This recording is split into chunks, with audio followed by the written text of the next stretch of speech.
Bismillahirrahmanirrahim. Assalamualaikum warahmatullahi wabarakatuh. Alhamdulillah arsala rasulahu bil huda wa dinil haqq liyuzhirahu 'ala ad-din kulli wa kafa billahi shahida. Ashhadu an la ilaha illallah wahdahu la sharika lah wa ashhadu anna Muhammadan abduhu wa rasuluh. Allahumma salli ala sayyidina Muhammad wa ala alihi wa ashabihi ajma'in, amma ba'd. Ma'asyiral muslimin wal muslimat yang dimuliakan Allah Ta'ala, puji serta syukur marilah senantiasa kita panjatkan kehadiratnya atas segenap limpahan rahmat, taufik dan hidayahnya, nikmat Islam, nikmat iman, nikmat siha, umur barakah yang senantiasa Allah anugerahkan kepada kita. Maka wajibnya, sepatutnya lah selaku orang yang beriman kita bersyukur kepada Allah Subhanahu wa ta'ala. Salawat teriring salam tercurahkan kepada baginda Rasul Nabi Yuna Muhammad sallallahu alaihi wasallam.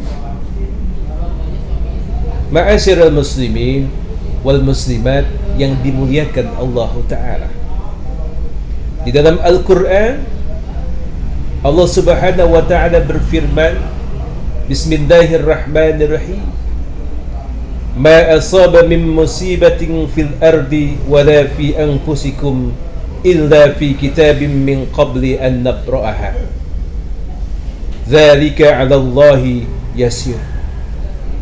Inna dzalika 'ala Allahi yasir.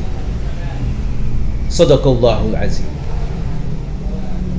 Kita banyak mengalami suatu kondisi, perasaan takut, perasaan khawatir, gelisah, gundah gulana, karena banyak sekali ujian-ujian yang Allah sedang berikan kepada kita semua. Ujian adalah bentuk daripada tarbiyah Allah untuk melihat siapa di antara kita yang paling baik amal ibadahnya, sikap kita yang paling tepat harus seperti apa di era pandemi ini, dengan situasi yang subhanallah, ekonomi mungkin ada yang tidak baik keadaannya, yang tadi usahanya bagus maju agak sedikit menurun omsetnya, dan banyak hal-hal yang lain. Semua adalah bentuk daripada ujian Allah Subhanahu wa ta'ala. Di mukadimah tadi Al-Fakir membacakan Quran surat Al-Hadid ayat yang ke-22, yang artinya tidaklah menimpa musibah kepada manusia yang berada di bumi, baik yang menimpa secara personal nafsun, melainkan sudah tercatat fi lauhim mahfuz, sudah ada catatannya fi lauhim mahfuz sebelum kami wujudkan. Sesungguhnya hal yang demikian itu mudah bagi Allah Subhanahu wa ta'ala. Hadirin hadirat yang dimuliakan Allah Ta'ala, terus bagaimana sikap kita dalam menghadapi ujian-ujian ini? Selaku orang yang beriman tentunya haruslah bersikap sabar, karena ujian adalah bentuk kasih sayang Allah juga. Allah ingin melihat kita bagaimana hambanya ketika Allah berikan ujian sikapnya. Karena dengan kesabaran, ikhlas menerima semua itu, maka Allah akan berikan ganjaran pahala yang besar kepada siapapun dia. As-sabirin, orang-orang yang sabar. Bukan berarti kita tidak mengupayakan apapun, Syariat tetap harus dijalankan, hadirin. Berikhtiar. Kalau di era pandemi kita jaga kebersihan, kemudian social distancing, prokes yang telah dianjurkan pemerintah, jalanin ikhtiar manusia. Selebihnya serahkan kepada Allah Subhanahu wa taala. Usaha pun demikian. Ikhtiar tetap kita lakukan, bekerja, berbisnis, apapun itu lakukan saja. Setelah kita maksimal ikhtiar, berdoa kepada Allah Subhanahu wa taala dengan istiqomah, serahkan semuanya kepada Allah Subhanahu wa taala. Hadirin hadirat yang dimuliakan Allah taala. Ada 4 aspek yang harus kita pahami dalam mensikapi keadaan ini. Yang pertama adalah aspek iman. Jelas tadi Allah Subhanahu wa taala terangkan dalam Al-Quran surat Al-Hadid bahwasanya apapun yang menimpa di muka bumi ini, baik pribadi dan segala halnya, sudah tercatat fil lauhil mahfuz. Berarti ada yang mengatur semuanya, sudah ada catatannya. Makanya ini aspek iman, yakin kepada Allah, semua itu pasti ada hikmahnya. Aspek iman. Nah, kemudian yang kedua, ada aspek takwa. Allah berikan solusi kepada orang-orang yang bertakwa. Karena orang-orang yang bertakwa itu adalah orang-orang yang memang sudah menjalankan syariat secara utuh. Predikat yang paling mulia di antara kita adalah orang-orang yang bertakwa. Inna akramakum indallahi atqakum. Sesungguhnya kata Allah, orang yang bertakwa, orang yang paling mulia di sisiku adalah orang-orang yang bertakwa. Makanya ada aspek takwa, sehingga apapun yang terjadi kita terima secara ikhlas, karena semua atas takdirnya Allah Subhanahu wa taala. Wa may yattaqillah yaj'al lahu makhraja wa yarzuqhu min haitsu la yahtasib wa may yatawakkal 'ala Allah fa huwa hasbuh. Barang siapa yang bertakwa kepada Allah Subhanahu wa taala, maka Allah akan berikan jalan keluar terhadap kesusahan hidupnya. Bertakwa kuncinya. Yang kedua, wa yarzuqhu min haitsu la yahtasib.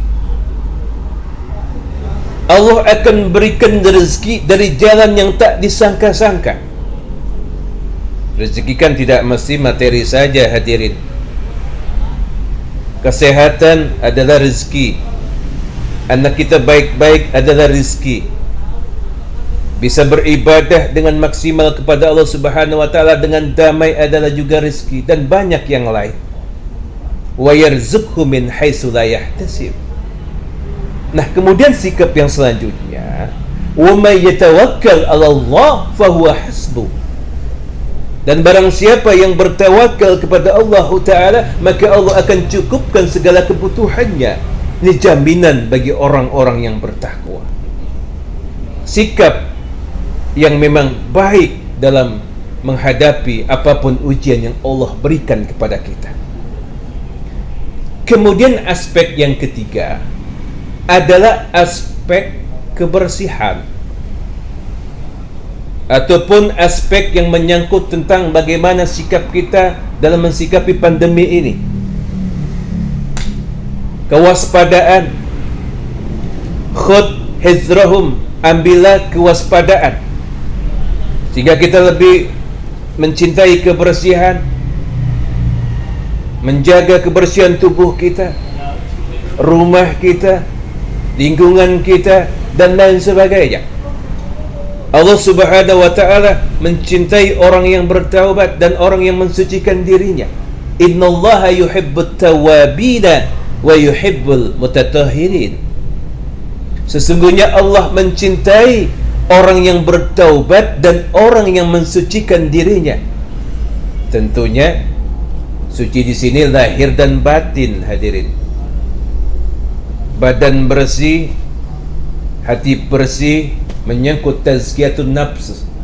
Dengan cara apa? Tentunya kalau batinnya perbanyak istighfar kepada Allah Subhanahu wa taala. Astaghfirullahalazim, ya Allah, ampunkanlah dosaku ya Allah. Kalau batinnya tentunya menjaga kebersihan zahiriyah, menjaga kebersihan diri kita. Ini aspek yang ketiga. Kemudian aspek yang keempat adalah aspek sosial. Ujian yang sekarang Allah berikan kepada kita adalah bentuk daripada tarbiyah tadi, untuk melihat sejauh apa rasa empati kita kepada orang lain. Ketika Allah Subhanahu wa taala memberikan kepada kita rezeki yang banyak, tentunya ada hak orang lain yang harus kita keluarkan. Saling tolong menolong di antara kalian. Mampu dengan harta, silakan keluarkan. Pada hakikatnya yang kita keluarkan itulah yang akan menyelamatkan kita. Rezeki itu adalah apa yang kita makan, yang kita pakai. Itu rezeki yang sesungguhnya, dan yang dibelanjakan fisabilillah. Karena itu yang akan menjadi tabungan kita di akhirat. Maka momentum aspek yang keempat tadi adalah bagaimana kita bisa bermanfaat untuk orang banyak. Baginda Rasul menegaskan dalam hadisnya, khairun nasi anfa'uhum linnas. Masyhur hadis ini, bahwasanya sebaik-baiknya kalian adalah orang yang bisa memberikan manfaat kepada orang banyak. Mampu dengan harta, mampu dengan tenaga, bahkan kita berikan solusi kehidupan, jalan keluar kepada saudara kita yang susah, itu pun bentuk daripada upaya rasa simpati kita dan empati kita kepada orang yang sedang membutuhkan. Makanya dijelaskan juga dalam Al-Quran, wa ta'awanu 'alal birri wat taqwa wa la ta'awanu 'alal itsmi wal 'udwan. Tolong menolonglah kalian, kata Allah, dalam perkara hak dan kebenaran, dan jangan tolong menolong kalian pada hal-hal yang permusuhan. Momentum aspek sosial ini harus dijadikan momentum untuk fastabiqul khairat, berlomba-lomba dalam kebaikan. Nah, kemudian pada kesimpulan akhirnya adalah muhasabah diri. Momentum untuk kita muhasabah, menghitung-hitung Allah berikan umur kepada kita, sejauh apa kita gunakan untuk kebaikan atau tidak. Kita yang menilai. Khairun nasi man tala umruhu wa hasuna amaluhu, wa sarrun nasi man tala umruhu wa sa'a amaluhu. Sebaik-baiknya kalian adalah Allah berikan umur panjang, digunakan untuk kepada hal yang baik. Tapi seburuk-buruknya kalian adalah Allah berikan umur panjang, tetapi dibuat ataupun digunakan kepada hal-hal yang keji. Na'udzubillah min dzalik. Kembali bahwasanya semua itu sudah tercatat fi lauhil mahfuz. Untuk kita orang yang beriman, momentum untuk muhasabah diri, perbanyak istighfar dengan taubat nasuha. Taubat dengan sebenar-benar taubat, minta ampun kepada Allah Subhanahu wa taala. Dalam keadaan susah, mintalah jalan keluar dari Allah Subhanahu wa taala. Belum punya pekerjaan, minta curhat kepada Allah Subhanahu wa taala. Karena Allah, wallahu khairur razikin.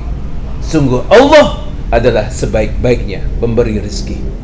Mari kita jadikan umur yang Allah berikan kepada kita ini, kita gunakan kepada hal yang baik, bermanfaat, dan tentunya memberikan faedah bagi kita dengan dekat kepada Allah Subhanahu wa taala. Demikianlah. Wassalamualaikum warahmatullahi wabarakatuh.